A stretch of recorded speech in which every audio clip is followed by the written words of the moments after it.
understanding. Lórúkọ Jésù Kristi Olúwa. In the name of the Lord Jesus Christ. Àmín. Amen. Hallelujah. Praise God. Arákùnrin àti arábìnrin afẹ́kọ̀ọ́ tẹ́tí gbọ́ ọ̀rọ̀ ìwàjú táwọn agbágbé níyànjú yìí sẹ́. People want you to listen to the word of God. Àmọ́ ọ̀rọ̀ Ọlọ́run tọ̀ wá. This is the word of God. Láti fi hàn yín pé to show you tó bá fẹ́ wọ ìjọba Ọlọ́run yìí. that if you want to enter into the kingdom of tó bá fẹ́ God, tẹ́ Ọlọ́run lọ́rùn, if you want to please God, o ní láti sán ṣòkòtò rẹ dọ̀yìndọ̀yìn nísìn. you must prepare. Ìgbà náà ti túmọ̀ sílé. Because the time is near. Ìjọba Ọlọ́run náà ti fẹ́rẹ̀ dé báyìí lórí ilẹ̀ ayé. The kingdom of God is near. Jésù mú ìjọba náà bọ̀ lórí ilẹ̀ ayé iṣẹ́. The Lord Jesus Christ is bringing the kingdom of God. Ìjọba tí a sọ pé ó ń bọ̀ yìí.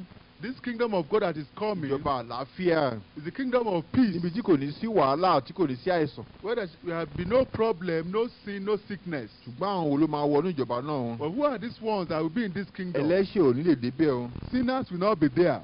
Bíbélì sọ pàápàá pé. The Bible says. Òpùrọ́ ò ní lè débẹ̀. The liars will not be there. Yá lọ wò láti ìwé ìfihàn. Let's look at the book of Revelations. Orí 21. Chapter 21. A kọ nínú ọ̀rọ̀ rẹ̀ pé ní orí ẹsẹ̀ ìkeje rẹ̀. Chapter 21 verse 7. Ó ní ẹni tí ó bá ṣẹ́gun. He that overcometh yóò jogún nǹkan wọ̀nyí. shall inherit all things. Èmi yóò sì máa jẹ́ Ọlọ́run rẹ̀. And I will be his God. Òun ó sì máa jẹ́ ọmọ mi. And shall be my son. Láti ẹsẹ̀ ìkẹjọ rẹ̀. From verse 8. Ó ní ṣùgbọ́n àwọn ojo. But the fearful. Àti aláìgbàgbọ́. And unbelieving. Àti ẹni ìríra. And abominable. Àti apànìyàn. And murderers. Àti àgbèrè. And warmongers. Àti oṣó. And sorcerers. Àti abọ̀rìṣà. And idolaters. Àti àwọn èké gbogbo. And all liars. Yóò ní ipa tiwọn. Shall have their part. Nínú adágún tí fi iná àti ìmì ọjọ́ jó. In the lake which burneth with fire and brimstone. Èyí tí í ṣe ikú kejì. Which is the second death. Arákùnrin àti arábìnrin sẹ́. Men and women. Ǹjẹ́ o fẹ́ bọ́ kúrò nínú ikú kejì ta ló ń bọ̀ yìí? Do you want to escape from the second death? Ìgbà náà súnmọ́ ilé tí Ọlọ́run yóò dájọ́ ayé yìí. For the time is very near that Lord will give judgment. Kó tiẹ̀ tó àkókò ikú kejì yẹn pàpà. Before the time of the second death. Ìkan tiẹ̀ kọ́kọ́ ń bọ̀ tí a pè ní ikú kìíní. There is one coming first, the first death.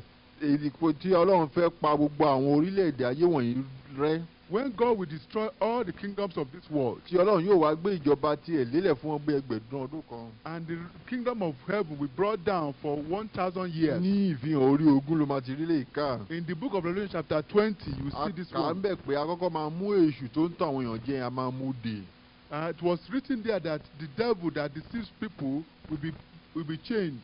Bíbélì sọ pé áńgẹ́lì kan sì gbéra ní orí ogún ẹsẹ̀ kìíní ìfihàn. Book of Revelation chapter 20 verse 1. Ó ní mo sì rí áńgẹ́lì kan. And I saw an angel. Tó ń ti ọ̀run sọ̀kalẹ̀ wá. Come down from heaven. Tí ohun tí kọ́kọ́rọ́ ọ̀gbun ni. Having the key of the bottomless pit.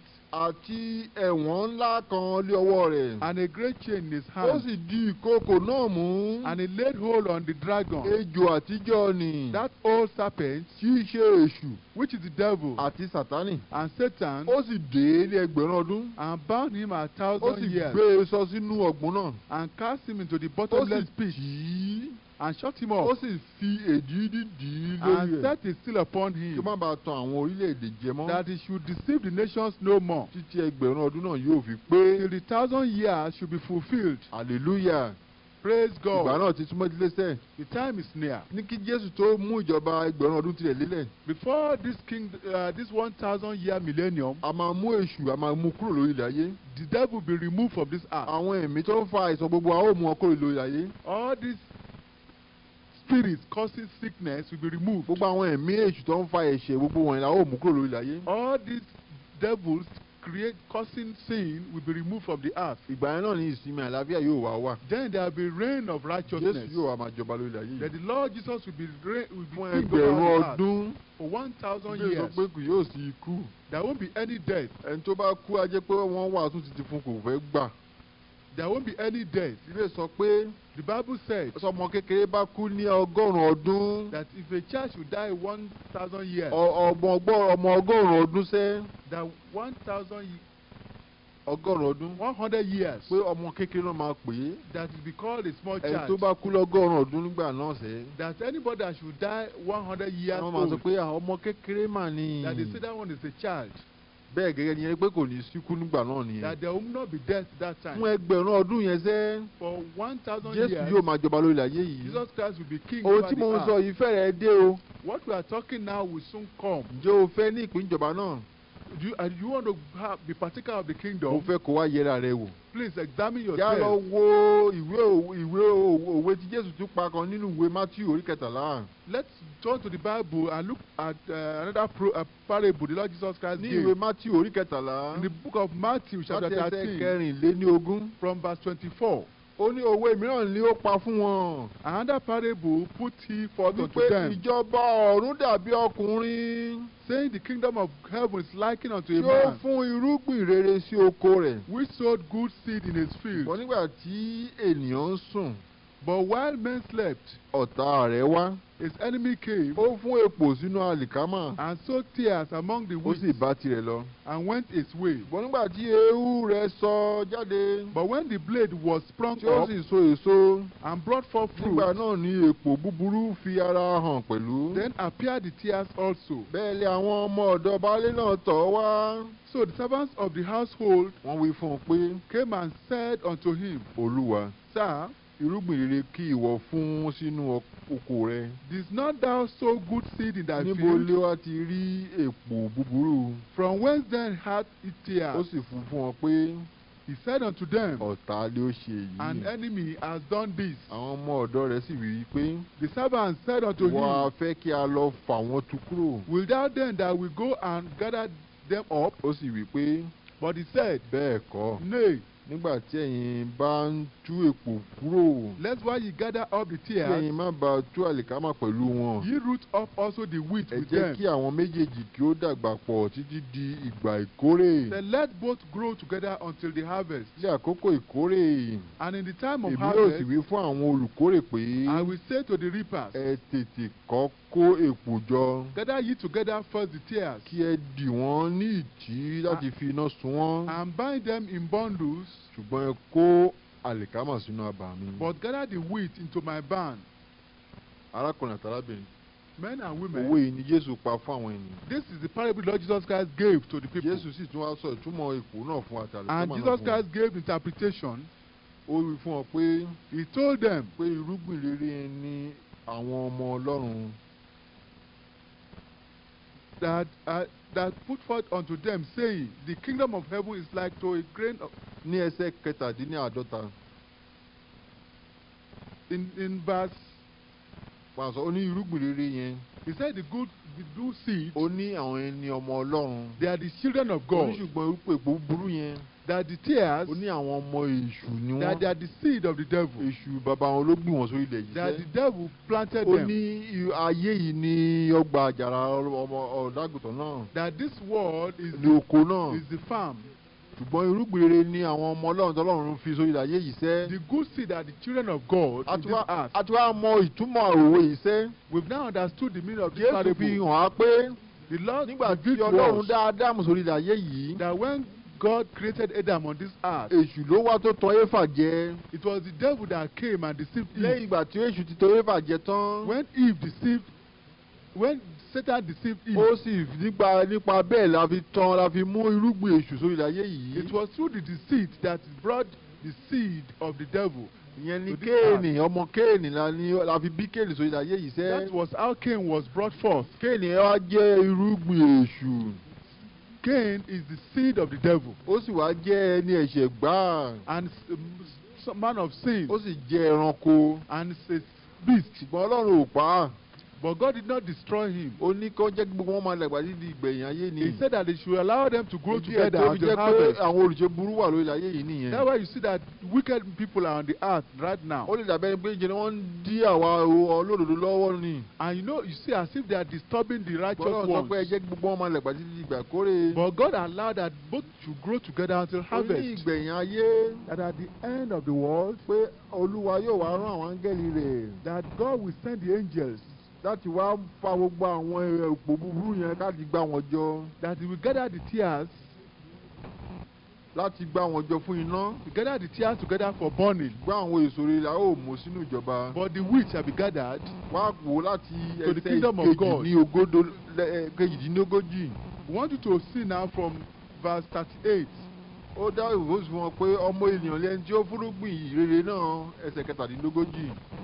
And from verse 37, he answered and said unto them, He that sows the good seed is the Son of Man. Oko ilé ayé. The field is the world. Irúgbìn rere ilé àwọn ọmọ ìjọba. The good seed are the children of the kingdom. Èpò sì ilé àwọn ọmọ ènìyàn búburú ni. But the tares are the children of the wicked one. Ọ̀tá tí ó fún wọn ní èṣù. The enemy that sowed them is the devil. Ìgbẹ̀yìn ayé ni ìkórè. The harvest is the end of the world. Àwọn áńgẹ́lì sì lé àwọn olùkórè. And the reapers are the angels of God. Nítorí náà gẹ́gẹ́ bí a ti kó èpò jọ. As therefore the tares are gathered. Tí a sì fi iná sun wọ́n. And burned in the fire. Bẹ́ẹ̀ ni yóò rí ní ìgbẹ̀yìn ayé. So shall it be in the end of Ọmọ this ènìyàn world. yóò rán àwọn áńgẹ́lì rẹ̀. The Son of Man shall send Wọ́n forth sì his kó angels. gbogbo ohun tí ó mú ní kọsẹ̀. And they shall gather Ní out of ìjọba his rẹ̀ kúrò kingdom àti àwọn tí ń dẹ́ṣẹ̀. all the things that offend, and Yóò them sì which do sọ wọ́n iniquity, sínú iná ìléru. and shall cast them into a furnace of fire. Níbẹ̀ lé ẹkún òun ìpayín kékeré yóò gbé wá. There shall be wailing and gnashing of teeth. Nígbà náà lé àwọn olódodo yóò máa ràn bí oòrùn ní ìjọba bàbá wọn. There shall the righteous shine forth as the sun in the kingdom Ẹni of tí their ó bá Father. lé etí kí ó gbọ́. Who hath ears to hear, let him hear. Hallelujah. Praise God. Arákùnrin àti arábìnrin sẹ́. Men and women, Ǹjẹ́ o létí láti gbọ́ nǹkan tá à ń sọ do you yìí? have ears to hear? Jésù sọ fún ẹ pé Jesus Christ said irúgbìn méjì ló wà lórí ayé yìí. that there are two seeds on this Àwọn earth. ọmọ èṣù wà lórí ayé yìí o. The seed of the Àwọn evil are on the earth. náà lọ ń wọ ẹgbẹ́ òkùnkùn yẹn. These are the ones that go into court. Wọ́n ní wọn ò ní fẹ́ ṣe ìfẹ́ Ọlọ́run. These are the ones that won't want to do the will Wọ́n of ti lè God. máa lọ sẹ́gbẹ́ òkùnkùn ṣùgbọ́n kan wà nú ẹ̀sìn asán. They may not, they just be following religion. Wọ́n lè sọ pé ẹ̀sìn yẹn tó. They may say religion is Wọn ò ní enough. fẹ́ ohun tí Ọlọ́run fẹ́. They will not want to do what God Ọlọ́run wants. sọ pé kí wọ́n gbọ́ ohun tí Jésù sọ pé sẹ́. Jesus Christ said they should listen to what God is saying. Ohùn kan sọ̀ láti ọ̀run wá lọ́jọ́ náà. That one voice came from heaven. Nígbà tí Jésù wà lórí ayé. When Jesus Christ was on earth, Ohùn jáde láti ọ̀run. a voice came down from Tó sọ pé heaven. èyí ni àyànfẹ́ ọmọ That mi. is my only begotten Ẹ son. máa gbọ́ tirẹ̀. Hear him.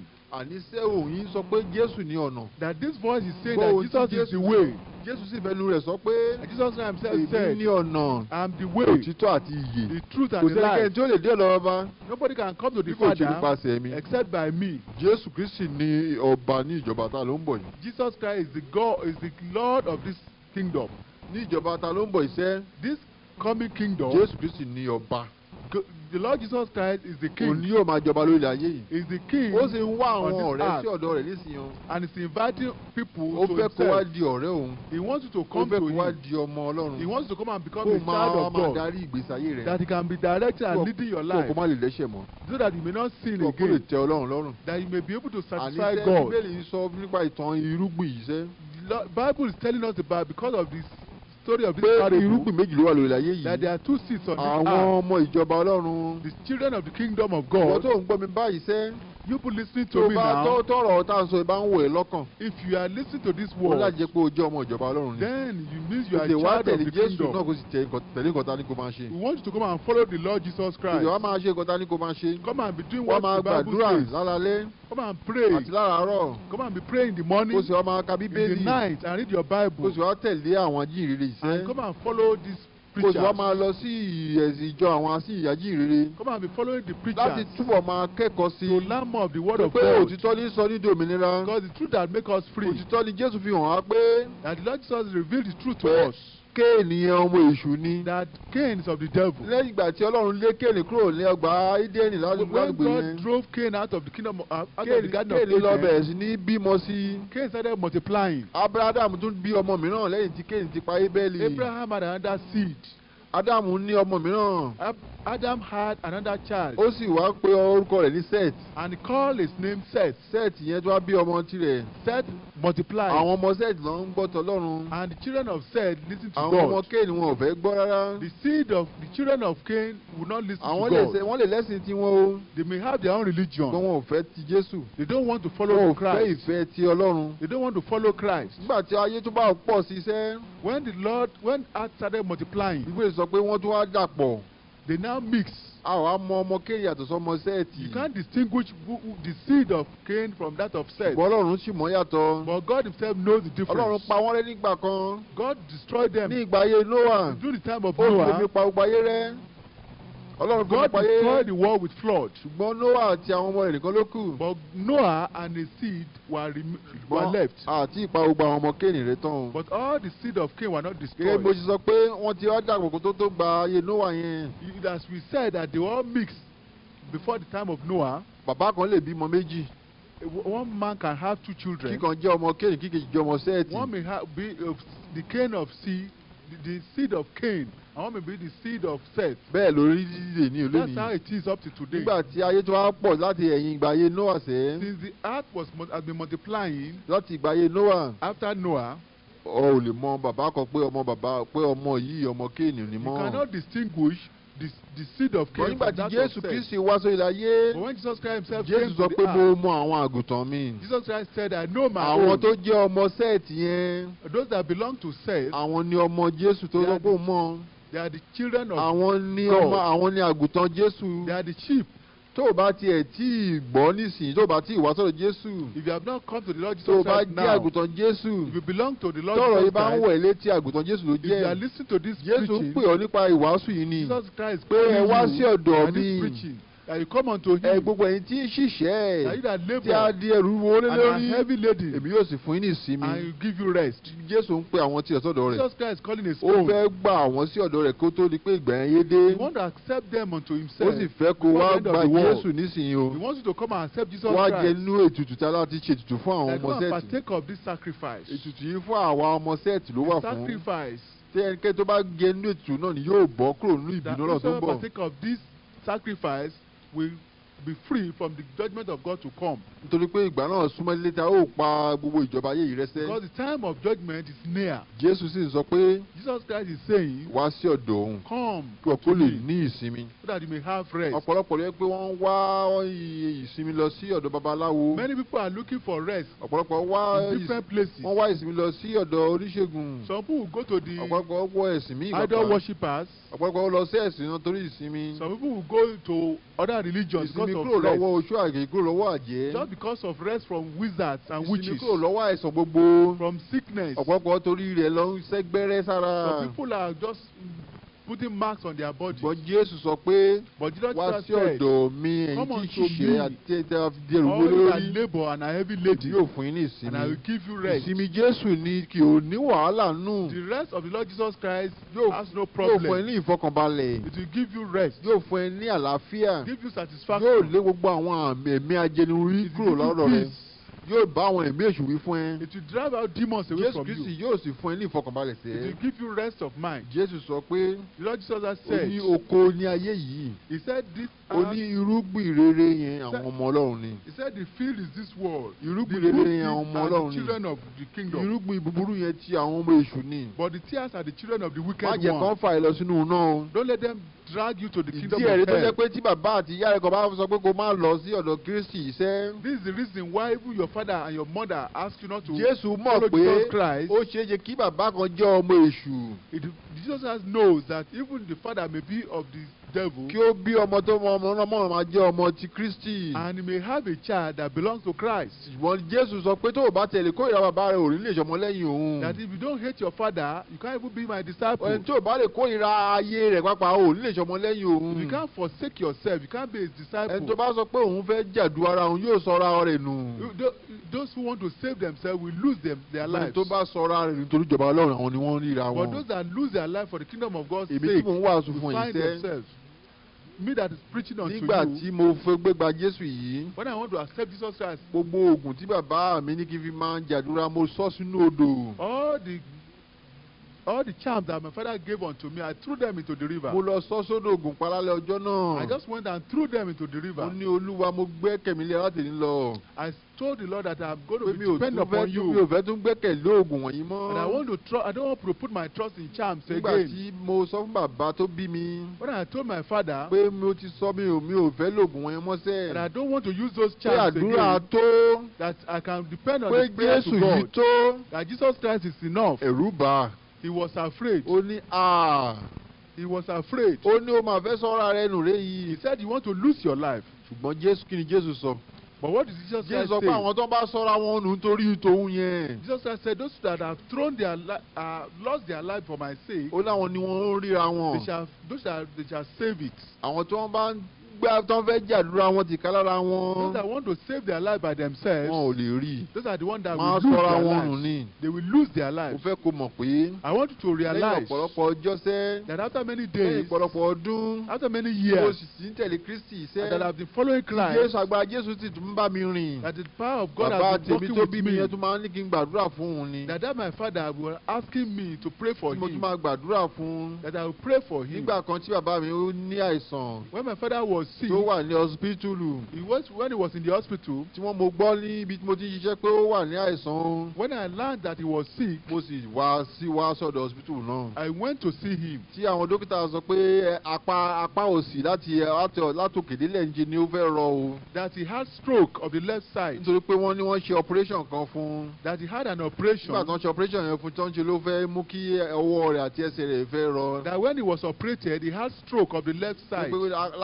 Láti èjìká tí dé ilẹ̀ ní apá òsì rẹ̀ fẹ́ rọ sẹ́. That his left side became paralyzed. Gbọ́ngbà tí mo débẹ̀. When I got there, tí wọ́n sọ fún mi. and then I was told, mo sì wá torí ìyẹn gan. I came purposely because of that. Mo sì gbé ọwọ́ lé apá òsì náà. And I lay my hands on the left side. Láti èjìká rẹ̀. From the left mo sì ń pàṣẹ láti ní orúkọ Jésù. And I commanded the name of the Lord Jesus Christ. mo sì pàṣẹ àlàáfíà kó padà sínú èjìká àti ọwọ́. And I commanded that strength should enter into the side. Kó wá sí ibi èjìká rẹ̀ lápá òsì náà. That strength should enter into his side. Ó sì wá sí ẹsẹ̀ rẹ̀ ní ẹsẹ̀ òsì náà. To the legs. mo sì fọwọ́ jọ̀wọ́ mo fi ọwọ́ mi wọ délẹ̀ bẹ́ẹ̀. And I put my hands on the shoulder to the feet. àlàáfíà sì wá sí ẹsẹ̀ rẹ̀. And strength came into him. ó sì tún dìde ó sì yọ gbogbo ọwọ́ tó jẹ́ pé kò ṣeé gbé mọ́ ó tún bẹ̀rẹ̀ sí ní gbé. And where he was paralyzed, strength came into him. gbogbo ẹsẹ̀ tó dàbí kò ṣeé gbé mọ́ bẹ̀rẹ̀ sí ní gbé. And the paralyzed leg received strength. ẹni tó rò pé ń ṣe mo sọ́ra mi nù nìyẹn nígbà bí ọdún púpọ̀ díẹ̀. That was my father that thought I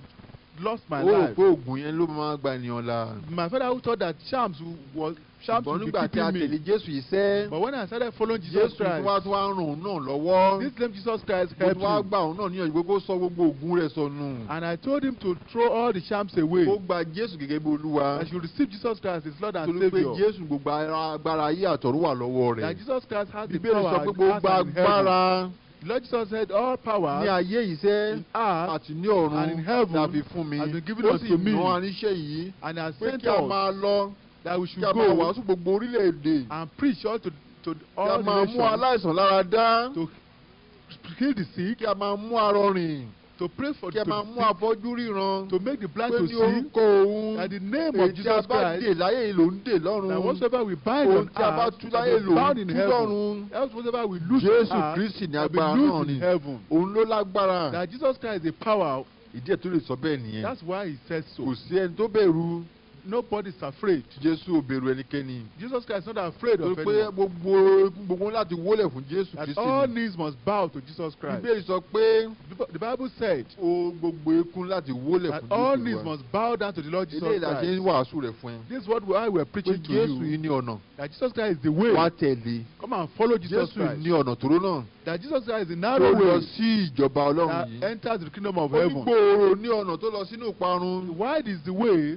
inú ìparun ní ọ̀nà gbòòrò lọ. ọ̀pọ̀lọpọ̀ ló ń rìn lọ́nà gbòòrò náà. and many be that find that way. ó lè jẹ́ pé kákan máa lọ níjọ́ mẹ́jọ lásán ni wọ́n ń ṣe o. that maybe just going to church once a week. ẹ̀ẹ̀kan lọ́sẹ̀ ni wọ́n ń ṣe ń tirẹ̀. just going once a week. pé kókàn lórúkọ nínú ìjọ kan ló pé. that just put your name on the book. síbẹ̀ o sì ní òǹdè tó fi ń jàdúrà. and you have something that. o sì ní ètò musọ́ bí òrùka. you have the chance that you depend upon. o sì ní àbẹ̀tẹ́lẹ̀ tó ṣe ń ṣe tó rò pé o lè ṣe kó má gbà. and you still take bribes and all those things. o sọ pé o lè ṣe kó má ṣàgbèrè. and that you still go about fornicating. o kàn rò pé kọ́kàn lórúkọ nínú ìjọ kan lásán ni. that just as long as. mo fẹ́ kó mọ̀ pé òun tọ́ra rẹ jẹ ni. we know that you are just. ìdí rẹ̀ tí àdúrà rẹ ò kí gbà nìyẹn. this is why your prayer is not answered. o ní láti wá ronúpìwàdà. you have to repent. kó kọ ìbọ̀rìṣà ń gbẹ́kẹ̀lé oògùn kúrò sílẹ̀. and forsake your charms and idols. kó kọ ẹ̀ṣẹ̀ wọ̀nyẹn sílẹ̀. and forsake sin. kó wá jẹ́ kí Jésù máa gbé náà kàn rẹ. and let Jesus Christ tí wọ́n bá jẹ́ ọmọ tí Kristi yìí sẹ́. a child of God. tó bá jẹ́ pé ọ̀rọ̀ tí mo sọ yìí ń wọ̀ ẹ́ lọ́kàn. if this word we are preaching unto you. a jẹ́ pé ọmọ ìjọba Ọlọ́run ló jẹ́. then you are a child of the kingdom. tètè wá gba Jésù nísìnyí. if you receive Jesus Christ. kó wá yọ ọ́ kúrò ní oògùn.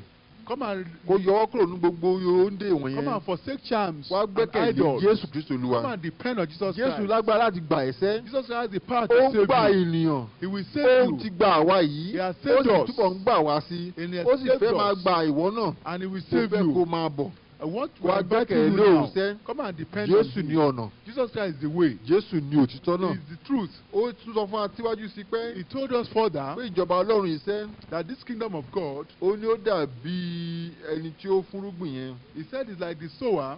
ó fúnrúgbìn ìjọba àwọn èèyàn rere sínú àgbà rẹ̀. He just planted the wheat. oníṣùgbọ́n ọ̀tá rẹ̀ fúnrúgbìn èpò búburú. But the enemy came and planted tears. ǹjẹ́ èpò búburú nìwọ jẹ́ ìwọ tó ń gbọ́ mi? Are you tear tó o or bá kì í ṣe èpò búburú. if you are not tear, ó jẹ́ kọ́rọ̀ yìí máa wẹ̀ lọ́kàn. then you follow this báwo word. la ṣe máa mọ àwọn èpò búburú? How do we know the tears? nípa iṣẹ́ ọwọ́ wọn ni. By their fruits. nípa pé wọn ò fẹ́ fẹ̀ṣẹ̀ sílẹ̀. By their fruits shall know wọn ò them. dẹ̀ ní fẹ́ ṣe nǹkan tí Bíbélì ń sọ. They don't want to do what the wọ́n á Bible lọ máa wọ says. ẹgbẹ́ òkùnkùn. They want to follow cults. wọ́n á fẹ́ máa ṣe ife ìwà búburú gbogbo. They want to be doing that wọ́n á which fẹ́ máa gba is against the àbẹ̀tẹ́lẹ̀ Bible. yẹn. They want to take the bribe. ọ̀gbẹ́ni kan sọ fún mi nígbà kan. One man was telling me, ó ní òun náà ò lè tó ń bá rí owó ìjọba òun á kó là. he said, if I should see government money, I will steal it. olóhùn akólá tó òun náà. If I see government money, I will steal it. mo wá sọ fún un pé And I told mo ní him ara wọn náà nìyẹn ìwọ náà pẹ̀lú wọn. that you are one of them. èyí tẹ̀ ń ba ayé jẹ́ That nìyẹn. those of you that are Bíbélì doing sọ evil. pé The Bible says Ọlọ́run ó máa pa gbogbo àwọn tó ń ba ayé yìí jẹ́ that rẹ́. those ones that are evil,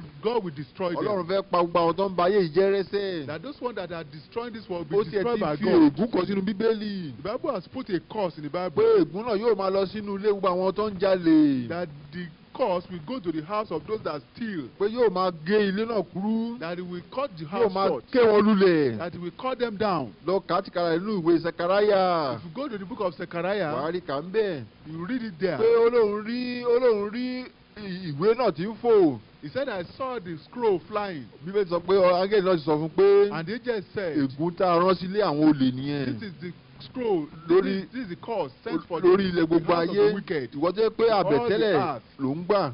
If you are that ìwọ depend tó jẹ́ upon bribes, ìwọ tó yẹ pé owó ìjọba ló ń kó jẹ. you that steal mo government fẹ́ kó mọ̀ money, pé ègún yẹn inú ilé rẹ̀ ó mọ olú ilé rẹ̀ nìyẹn. now we want you to realize that this curse is in your ó house. sì máa gélé náà kúrú. And it will cut the ó house sì máa short. gélé náà kú lulẹ̀. And it will cause the house gbogbo down. owó tó ń kó jọ inú agbájáde àdìpọ̀ ló ń jà lọ́gbà All sí. this money you are making will go to the devourer. ṣùgbọ́n Jésù sọ pé But Jesus tètè wá Christ ìjọba said, Ọlọ́run náà. seek ye first wá the kingdom of ronúpìwàdà God báyìí. and ó repent. sì jẹ́ kí Jésù máa gbé inú ọkàn rẹ. Let Jesus Christ Jésù fill yóò your sì fún life. ẹlẹ́mìí mọ́ Ọlọ́run. And Jesus Christ ìwọ will yóò give sì the di kingdom ọmọ of God. Ọlọ́run sẹ́. And you become a child jẹ́ o of fẹ́ God. gba Jésù gẹ́gẹ́ bí Olúwa. You want to accept Jesus as Jẹ́ your o Lord fẹ́ and ronúpìwàdà. Savior. You want to repent. tó o bá jẹ́ èpò rere. If you are a seed tó o of bá God, jẹ́ irúgbìn rere tí Jésù if you are- gbìn sọ́gbà rẹ̀. you are a seed of God, ọ̀rọ̀ yìí tọ̀ ẹ́ wá láti mú ẹ kúrò láàrin àwọn this ẹlẹ́ṣẹ̀. word is for you. wọ́n tó bá jẹ́ èpò búburú ni ẹ́. If you are here, o ò ní gbọ́. you won't listen. Ìbéèrè sọ pé ẹni tó bá lé etí láti gbọ́ ni kó The gbọ́. Bible says, "He that hears, hears Ìgbẹ̀yìn ayé to ti dé tán hear, let him báyìí. hear, because the end of the world has Jésù come." padà bọ̀. Jesus Christ is coming Ó back fẹ́ again. gba àwa tiẹ̀ sọ́dọ̀ rẹ̀. He wants to call us back Àwa to tí a his tẹ̀ own jẹ́ ti side. Jésù, a ó lọ pàdé Jésù láwọ̀ sánmọ̀. We that belong to God, Jesus Christ, will go and meet him in the air Kí ìparun náà tó dé. before the destruction comes. Lẹ́yìn eléyìí ni Ọlọ́run yóò wá jẹ́ kí àwọn ìjọba ayé wọn gbógun tira wọn. After this, God will allow all these nations to rise against nations. Bí ìyàn bá ṣe ń jà. There will be famine in the Bí land. àìsàn ṣe pọ̀ lórí There ayé. will be pestilence. Jàjàkálẹ̀ àrùn yóò máa pa ọ̀pọ̀lọpọ̀. There will be diseases. Làwọn gan yóò tún wá gbógun tira Then wọn. there will be wars. Ogun Armageddon táwọn pè lógun Armageddon. Then there will be war of the Armageddon. tó yẹ pé ọ̀pọ̀lọpọ̀ ìbọn bọ́ọ̀mù iná yóò yàn láti fi para wọn dànù. All the atomic bomb will be used during this war. ìgbà náà àwa yóò ti wá lọ pàdé Jésù láwọn sọmọ Kristo àyè tó dé o. And before this time, Jesus Christ would have called his own, gathered his own unto nígbà himself. nígbà tí wọ́n bá ti fẹ́ para wọn tán. Before, by the time they finish killing Jésù yóò wá themselves, dá ìjà náà dúró. Jesus will intervene Jésù yóò wá to stop the sọ̀kalẹ̀ war. láti ọ̀run wá. He will come down from pẹ̀lú heaven àwọn tá a ti lọ pàdé rẹ̀. with those of us that láti have pa received gbogbo him, àwọn sójà tó kù rẹ̀. and will destroy all the remaining people. a ó sì wá pa gbogbo àwọn sójà tó kù rẹ̀. And will destroy the remaining people. àgbọ̀ àwọn tọ́ bọ́lọ́run bá máa jẹ́ kán yé ìbọn kúrò nínú ìbínú náà. And those that God will allow to be àwọn delivered èèyàn ráńpẹ́ ló máa kú. will be a few that will be wọn saved. yóò kéré púpọ̀. A few will be saved. Jésù yóò wá dá ìjọba tuntun kan lélẹ̀ lórí ayé And the yìí. Lord will bring his own kingdom, ìjọba àlàáfíà. kingdom of peace. tó bá fẹ́ ní ìpinnu ìjọba náà. If you want to have ó peace and kingdom, fún ẹ nísìnyí kókó tètè jẹ́ ti Jésù it is nísìnyí. better now to belong to kó Jesus. pẹ̀lú àwọn tá à ń lọ pàdé rẹ̀. become one of us Ìgbà and tó we're bá going to pẹ̀lú meet tó him. bá pẹ̀lú ọmọ Jésù láti sìn ín lọ. If you belong to the children of God Ìgbà yẹn now, ló dá ẹ lójú pé then you are sure tí Jésù bá dé, when Jesus Christ ìwọ comes, pẹ̀lú àwọn tá a máa gbà kúrò you nínú become one ìparun of tó those ń that bọ̀. will be delivered. Àbí kò pẹ̀lú àwọn tá a lọ pàdé Jésù láwọn sọ́mọ̀. That will be part of those that will meet Ìgbà náà the ti Lord dé in the tán. air. The Ǹjẹ́ time o is fẹ́? here. Ǹjẹ́ o fẹ́? Do you want to Kẹ́rí become bá ká part? gbàdúrà fún ẹ. Please bow down Wọ́n and máa let us sọ pray tẹ̀lé wa for báyìí you. pé Please say sọ after pé us. Jésù Olúwa Say Jesus gbà mí Christ, là, save me. mo fẹ́ I mo want fẹ́ di tìrẹ, to become mi ò fẹ́ one dẹ́ṣẹ̀ of mọ́. yours. I don't want to be seen Dáríjì mi again. Olúwa. Forgive Fún mi my ní ẹ̀mí sins. mímọ́ rẹ Give me your the kí n Holy lè máa ṣe Spirit ìfẹ́ rẹ. that I can do your will. Àmín. Jẹ́ Amen. gbàdúrà fún ẹ. Let us pray for Olúwa, you. Lord, a bèbè fún gbogbo àtọ́ ń gbọ́ we iṣẹ́. ask for those listening. A ní orúkọ Jésù In the sẹ́. name of the Lord Jesus Fún wọn ní Christ. agbára ẹ̀mí mọ́ Give them Ọlọ́run. the power of the Holy Wọ́n lè má Spirit. dẹ́ṣẹ̀ mọ́. That they will not sin A fún wọn ní anymore. agbára àtúnbí náà. That they have the power Wọ́n of lè the born máa again. ṣe ìfẹ́ Ọlọ́run. That they be doing the will of Wọ́n lè kúrò God. nínú èpò búburú. That they will not be part of the Kọ́ má tears. lè lọ jẹ́ èpò búburú That ni. they will not be part of the Tá a máa tears. gbá lọ sínú iná. That will be burnt in the Wọ́n lè wá fire. tẹ̀lé ìyìnrere That Kristi they follow the yìí. kingdom Wọ́n lè of ní God. ìpinnu ìjọba That Ọlọ́run. they follow the good news. Àlàáfíà ni fún wọn. Peace be unto Lórúkọ you. Jésù Kristi Olúwa. In the name of Wá the kọ Lord lẹ́tà Jesus sí wa. Christ. Come and write Ká to lè máa us. fìwé ránṣẹ́ sí ẹ. That we may send Kọ lẹ́tà tracts to sí you. Ajíhìnrere Write to Evangelist Julius Adéwùmí. Julius Adehun. Write to Evangelist Julius Ade, Gospel Distribution Ministry. If you have access to the internet, our web address is www.gospeldistribution.org. You have to spell that one out, gospeldistribution.org. Gospel distribution is one word. www.gospeldistribution.org. And you can send us email on the internet. Our email address is webmaster@gospeldistribution.org. webmaster@gospeldistribution.org.